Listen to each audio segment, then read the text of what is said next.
Casa das Calopsitas, o reality show. E hoje é dia de conhecer os participantes.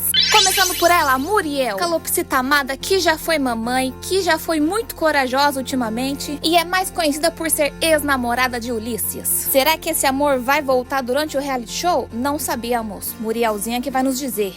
E agora com vocês, Robson.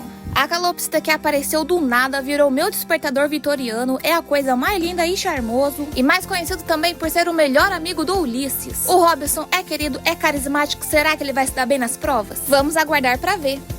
E ela, Cleitinha, calopsita mais danada e mais querida de todas. Tem a maior habilidade de banho de todos os calopsita news, porque se ela vê uma piscina, ela vai entrar, destrói tudo que vem pela frente, inclusive a parede. E uma coisa que poucas pessoas sabem é que ela também já foi mamãe, e essa foi a Cleitinha. Casa das Calopsitas. Quem será que vai ganhar 1 milhão de milhetes da Pillbox?